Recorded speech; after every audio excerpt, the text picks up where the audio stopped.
School కి ధీటుగా రాణిస్తున్న ప్రభుత్వ స్కూలు మొన్న జరిగిన రాష్ట్ర స్థాయి చెస్ పోటీలో నర్సాపూర్ జెడ్పీఎస్ఎస్ విద్యార్థి మధుప్రియ 200 మందిలో 17వ స్థానం దక్కించుకున్న మధుప్రియ ఎలాంటి గురువు లేకుండా చెస్ రాష్ట్ర స్థాయిలో 17వ స్థానం సాధించిన మధుప్రియ అంతకు ముందు జరిగిన చెస్ జోనల్ స్థాయి 4వ స్థానంలో సాధించింది.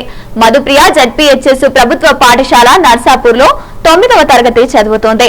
మధుప్రియకు చిన్నతనం నుంచి తన తండ్రి గురువు. తనకు ఎలాంటి గురువు లేకుండా 17వ స్థానాన్ని సంపాదించుకుంది.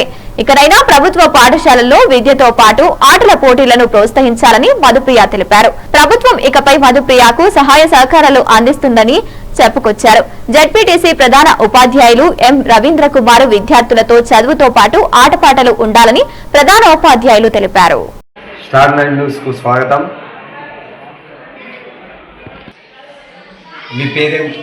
మౌడప్ శిలారి మధుప్రియ, నర్సాపూర్లో 9వ తరగతి చదువుతున్నాను. మధుప్రియ మీ కుటుంబ నేపథ్యం? నా కుటుంబ నేపథ్యం మా డాడీ గారు మెడికల్ నడుపుతారు, మా అమ్మగారు అడవిలో పని చేస్తారు. మధుప్రియ గారు గ్రామీణ ప్రాంతాల్లోని అంతగా ఆదరణ లేని చెస్ని ఎన్నుకోవడానికి గల కారణం ఏమిటి? నాకు చెస్ అంటే చిన్నప్పటి నుంచి చాలా ఇష్టం. మా నాన్నగారి వల్ల నేను స్టేట్ వరకు వెళ్ళాను. మా చెస్కి గల కారణం మా తండ్రి గారే. నాన్నగారైన గురువు? అవును, మా తండ్రి గారే నాకు గురువు. మొన్న జరిగిన రాష్ట్ర స్థాయి పోటీల్లోని మధుప్రియ గారు మీరు ఎలా రాణించారు? మొన్న జరిగిన రాష్ట్ర స్థాయి పోటీలలో నాకు 200 మందిలో 17వ స్థానం వచ్చింది. మధుప్రియ గారు మీకు ఎలాంటి గురువు లేకుండానే 17వ స్థానానికి చేరుకున్నారు. ప్రభుత్వం నుంచి మీరు ఏ విధంగా ఆశిస్తున్నారు? ప్రభుత్వం ఒకవేళ నాకు సహకరిస్తే నేను ఇంకా బాగా ఆడతానని అంటున్నాను. ఇంకా మా ఊరు పేరు, మా తల్లిదండ్రుల పేరు నిలబెడతానని అంటున్నాను.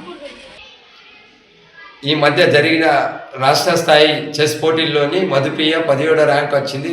సార్, దీన్ని ఏ విధంగా మీరు చూస్తున్నారు?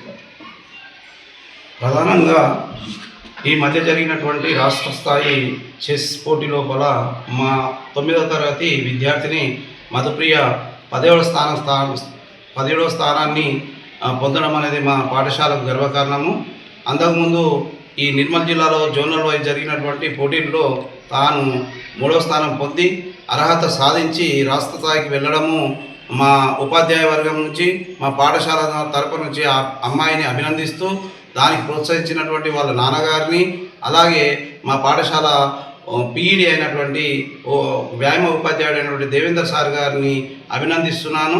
ఈ సందర్భంగా ఇంకా అమ్మాయికి ఇంకా ప్రోత్సాహాన్నిస్తూ, ఇంకా అమ్మాయికి నైపుణ్యతను పెంచుతూ, ఇంకా మంచి నైపుణ్యంతో ఇంకా మంచి స్థాయిలోకి పోవాలని మా పాఠశాల తరపున అమ్మాయిని ప్రోత్సహిస్తామని ఈ సందర్భంగా నేను తెలుపుతున్నాను. ఈ సందర్భంగా అమ్మాయిని అభినందిస్తున్నాను.